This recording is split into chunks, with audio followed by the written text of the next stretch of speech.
Hello students, today's topic is no consideration, no contract with its exceptions. इसके पहले हम ये जान चुके हैं कि what is consideration and what are its essential elements. तो आज मैं आपको बताऊंगी कि अगर ये क्वेश्चन आपको एग्जाम में पूछा जाता है no consideration, no contract with its exceptions, तो आप इसको किस तरह अटेम्प्ट करें ताकि आप अच्छे मार्क्स स्कोर कर सकें. No consideration, no contract, the rule and its exceptions. तो सबसे पहले हम बताएंगे कि कंसिडरेशन को किस प्रकार section 2D of Indian contract act में डिफाइन किया गया है. कंसिडरेशन का मीनिंग भी बताएंगे.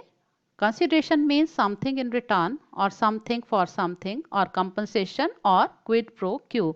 मतलब कंसिडरेशन का मीनिंग है कुछ के बदले में कुछ. अर्थात अगर एक व्यक्ति किसी के लिए कुछ करता है तो दूसरा उसके बदले में उसे जो कुछ बदले में देता है वही कंसिडरेशन कहलाता है. जैसे कि एग्जाम्पल के तौर पे अगर ए ने कॉन्ट्रैक्ट किया है कि वो बी को अपनी कार 1,00,000 रुपए में बेचेगा तो ए के लिए 1,00,000 रुपए और बी के लिए कार कंसिडरेशन है. आगे देखेंगे कि कंसिडरेशन का होना क्यों ज़रूरी है या अगर कंसिडरेशन नहीं होता है तो क्या होता है. A contract without consideration is void and unenforceable and therefore for a contract to be valid it must have consideration. अर्थात consideration के बिना एक contract void या व्यर्थ होता है और unenforceable होता है. इसलिए कॉन्ट्रैक्ट के वैलिड होने के लिए कंसिडरेशन या प्रतिफल का होना ज़रूरी है. जैसे कि अगर ए ने बी को ये प्रॉमिस किया कि वो उसके बर्थडे पे उसे एक मोबाइल फ़ोन देगा लेकिन ए उसको नहीं देता है तो बी दावा प्रस्तुत करके मोबाइल फ़ोन उससे नहीं ले सकता है क्योंकि यहाँ पे कंसिडरेशन या प्रतिफल उसकी ओर से कोई भी नहीं है बी को देने के लिए. इसलिए यहाँ से हमें समझ में आया नो कंसिडरेशन नो कॉन्ट्रैक्ट. या हमारा रूल हो गया अगर प्रतिफल नहीं तो अनुबंध नहीं होगा. लेकिन जब हम एक्सेप्शंस की बात करेंगे तो सेक्शन 25 ऑफ द एक्ट जो है इंडियन कॉन्ट्रैक्ट एक्ट का सेक्शन 25 उसमें कुछ अपवाद दिए गए हैं या कुछ एक्सेप्शंस हैं इस रूल के जो जिसका मतलब ये हुआ कि कुछ परिस्थितियां ऐसी भी हैं कि एक कॉन्ट्रैक्ट जो है वो वैलिड हो जाएगा कंसिडरेशन या प्रतिफल के बिना भी. आइए देखते हैं ऐसी कौन सी परिस्थितियां हैं जिनमें ऐसा होगा. पहली सिचुएशन, पहला अपवाद, when the promise is made out of natural love and affection.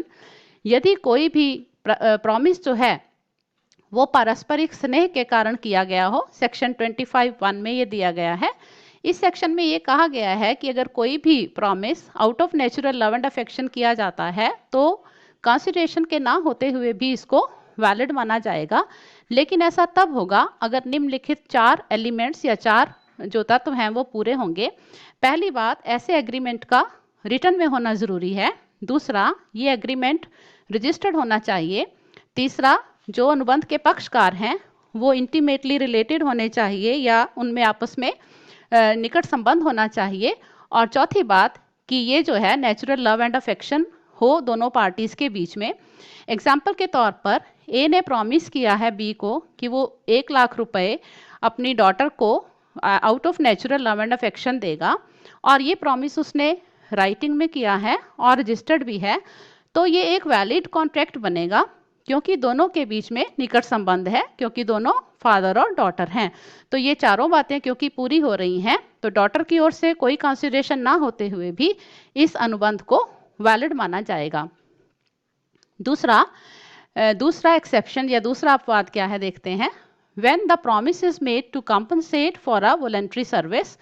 अगर किसी ने किसी के लिए वॉलंटरी मतलब अपनी इच्छा से कुछ किया है और दूसरा पर्सन जिसके लिए कुछ किया गया है वो उसको कुछ देने के लिए कंपनसेट करने के लिए जो उसने उसके लिए किया है कोई वादा करता है. So an agreement made without consideration may be valid if it is a promise to compensate wholly और पार्शियली. होली मतलब जिसके लिए कुछ किया गया है वो चाहता है कि पूरी तरह से या कुछ हिस्सा उसके लिए वो कुछ करे तो जिसने उसके लिए कुछ किया है. तो इसके लिए लेकिन कौन कौन से एसेंशियल्स हैं वो देखते हैं. जो काम किया गया है वो वॉलंटरली होना चाहिए मतलब कि करने वाला अपनी इच्छा से ऐसा कर रहा हो. ये काम प्रॉमिसर या वचनदाता के लिए ही होना चाहिए। प्रॉमिसर जो है, जब ये काम किया गया था उस समय एग्जिस्टेंस में या विद्यमान उसका होना ज़रूरी है, वो एग्जिस्ट करना चाहिए। और promisor must not agree to compensate the promise. तो इसका एग्जाम्पल ले लेते हैं। ए जो है उसको बी की खोई हुई घड़ी कहीं मिली और वो लाकर उसको दे देता है। तो जब वो घड़ी ला कर देता है तो बी उसको प्रॉमिस करता है कि वो उसको 1000 रुपये देगा। ये एक वैलिड कॉन्ट्रैक्ट है। अब ये वैलिड कॉन्ट्रैक्ट किस तरह से है और इसमें कंसिडरेशन किसकी ओर से नहीं है। यहाँ पे ए जो है उसने अपनी मर्जी से घड़ी लाकर दी है और बी ने उसको प्रॉमिस कर दिया कि वो उसको 1000 रुपये देगा, लेकिन कोर्ट ये मानता है कि यहाँ बी की ओर से कोई भी प्रतिफल, ए की ओर से कोई भी प्रतिफल नहीं है यहाँ पे, क्योंकि बी ने ए को ये नहीं कहा था कि वो उसकी खोई हुई घड़ी ला कर दे। ये माना जाएगा कि ये प्रतिफल जो है वो केवल बी की ओर से है, जो कि 1000 रुपये देने का वादा कर रहा है। तो ये कॉन्ट्रैक्ट जो है ये वैलिड माना जाएगा। थर्ड सिचुएशन या थर्ड एक्सेप्शन देखते हैं। When a promise is made to pay a time barred debt, अवधि वर्जित ऋण को वापस चुकाने का promise. A promise by a debtor to pay a time barred debt is enforceable provided it is made in writing and signed by him or his agent on his behalf। अब time barred date क्या होते हैं? अगर एक ऋण को जब उसकी चुकाने की तिथि थी उसके बाद एक निश्चित अवधि बीत जाती है तो और क्रेडिटर जो है वो अपने जो ऋण है उसका वापस भुगतान नहीं मांगता है, तो वो अपने ऋण वापसी के अधिकार को खो देता है। तो ऐसे ऋणों को हम टाइम बार्ड डेट कहते हैं। लेकिन अवधि वर्जित होने के बाद भी अगर एक डेटर जो है वो ये कहता है कि वो कुछ हिस्सा या पूरे का पूरा ऋण चुकाना चाहता है और वादा कर देता है कि वो चुकाएगा, और ऐसा वो रिटर्न में करता है और साइन भी उस पर होते हैं उसके खुद के या उसके एजेंट के उसकी ओर से, तो ये भी एक वैलिड कॉन्ट्रैक्ट बन जाएगा। जैसे कि ए ने बी से 1 लाख रुपए लिए, लेकिन डेट जो था वो टाइम बार्ड हो गया under the law of limitation. तो इवन देन अगर ए ने प्रॉमिस किया राइटिंग में कि वो 1 लाख रुपए में से 70,000 रुपये बी को देगा, तो ये एक वैलिड कॉन्ट्रैक्ट बन जाएगा। इसका मतलब है इन 70,000 रुपयों को प्राप्त करने के लिए जो बी है वो कोर्ट में जा सकता है और कोर्ट जो है इसको एनफोर्स करवा सकता है। चौथी सिचुएशन है when the contract is of agency, section 185।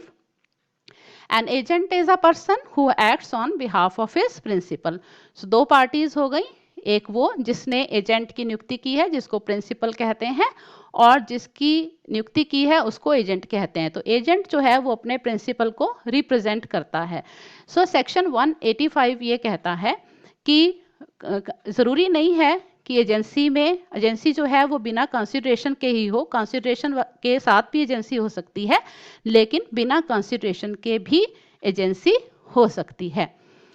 पांचवी ऐसी अपवाद या पांचवा exception, when the contract is for the gratuitous payment, जब जो कॉन्ट्रैक्ट है वो किसी ग्रेट्यूटस पेमेंट के लिए हो। तो पेमेंट क्या होता है?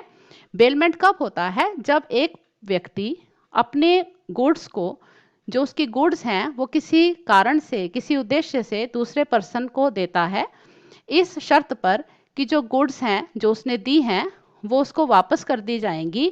कब? जब उन गुड्स के ऊपर कोई काम किया जाना हो या जिस उद्देश्य के लिए वो दी गई थी वो पूरा हो जाए। तो बेलमेंट जो है दो तरह की हो सकती है, एक ग्रेट्यूटस बेलमेंट और एक नॉन ग्रेट्यूटस बेलमेंट। तो यहाँ पे हम उस बेलमेंट की बात कर रहे हैं जिसमें कि जिस व्यक्ति का जो गुड्स थी वो अपनी गुड्स के बदले में कुछ ले नहीं रहा है जिसके पास उसने गुड्स रखी थी उससे। तो एग्जाम्पल के तौर पर ए जो है, सपोज उसने अपनी कुछ ज्वेलरी है जो उसने बी को किसी पार्टी पे या किसी फंक्शन पर पहनने के लिए दी है। तो अगर बेलमेंट का जो कॉन्ट्रैक्ट है अगर वो ग्रेट्यूटस है तो बिना कंसिडरेशन के भी वो वैलिड माना जाएगा। तो ये हो गई हमारी पांचवी एक्सेप्शन या पांचवा अपवाद। रूल हम कौन सा कर रहे हैं? नो कंसिडरेशन, नो कॉन्ट्रैक्ट का। सिक्स्थ एक्सेप्शन या छठा अपवाद देखते हैं, when the promises for a charity और डोनेशन। अगर किसी व्यक्ति ने किसी चैरिटी, दान या डोनेशन के लिए कोई भी प्रॉमिस किया है तो कैसे होगा? Such promises have no consideration and therefore a person who promises a donation or charity is not liable to keep his promise and cannot be enforced to do so. तो मेन बात क्या है इसमें कि जब भी कोई व्यक्ति किसी चैरिटी या डोनेशन के लिए कभी भी प्रॉमिस करता है तो जो व्यक्ति इसका वादा कर रहा है उसके लिए ज़रूरी नहीं है कि वो अपने वादे को पूरा करे और उससे ज़बरदस्ती ये वादा पूरा नहीं करवाया जा सकता। ये पहली बात है। दूसरी बात, लेकिन अगर जो प्रॉमिसी है जिसको ये वादा किया गया था, अगर उसने प्रॉमिसर के कहने पर उसके इस वादे के कारण कोई कमिटमेंट आगे कर दी और उस कमिटमेंट के कारण उसको कोई लॉस हो रहा है तो फिर वो डैमेजेस के लिए जो प्रॉमिसर था उसके अगेंस्ट जा सकता है कोर्ट में। तो it means he can lawfully claim such damage अगर उसने प्रॉमिस की स्ट्रेंथ पर कोई काम करना शुरू कर दिया था या कोई कमिटमेंट कर दी थी। एग्जाम्पल के लिए ए ने वर्बली एक प्रॉमिस किया है कि वो 1 लाख रुपए एक स्कूल में एक रूम बनवाने के लिए देगा, लेकिन बाद में वो ऐसा करने से मना कर देता है। तो ऐसा करने के लिए उसे बाउंड नहीं है, वो मजबूर नहीं किया जा सकता, लेकिन उसका ऐसा वादा करने के कारण अगर स्कूल जो है वो एक रूम की कंस्ट्रक्शन शुरू करवा देता है तो ए को जितना काम हो गया है उतना पेमेंट जो है वो करना पड़ेगा। और सातवां और लास्ट अपवाद है गारंटी। तो जो गारंटी के कॉन्ट्रैक्ट होते हैं बिना कंसिडरेशन के वो वैलिड होते हैं। तो कहने का मतलब ये है कि जब आप किसी की गारंटी लेते हैं तो उस गारंटी के बदले में वो आपको कुछ नहीं दे रहा होता है, लेकिन फिर भी अगर वो पेमेंट नहीं करता है तो आप उसके लिए लायबल हो जाते हैं। तो यहाँ पे आपको उससे कुछ नहीं मिला है जिसकी आपने गारंटी ली है, इसका मतलब कोई भी कंसिडरेशन नहीं है, फिर भी जो ये कॉन्ट्रैक्ट होगा ये वैलिड माना जाएगा। तो it means contracts of guarantee section 129 कहता है कि बिना कंसिडरेशन के ये भी वैलिड होते हैं। तो इस प्रकार हमने देख लिया कि जो रूल है हमारा वो है नो कंसिडरेशन नो कॉन्ट्रैक्ट, अर्थात अगर कंसिडरेशन नहीं तो अनुबंध नहीं। लेकिन साथ ही हमने किया कि कुछ ऐसी परिस्थितियां हैं जहां पे बिना कंसिडरेशन के भी एक अनुबंध वैलिड होता है या वैध होता है। ये कौन कौन सी परिस्थितियां हैं हमने कर ली, और अंत में आप इस जो आंसर है अपना कंक्लूड करेंगे, ये बताएंगे कि कौन कौन सी परिस्थितियां हमने जो पढ़ ली हैं कैसे उनमें हमें पता चल गया कि बिना कंसिडरेशन के भी अनुबंध जो है वो वैलिड हो जाता है।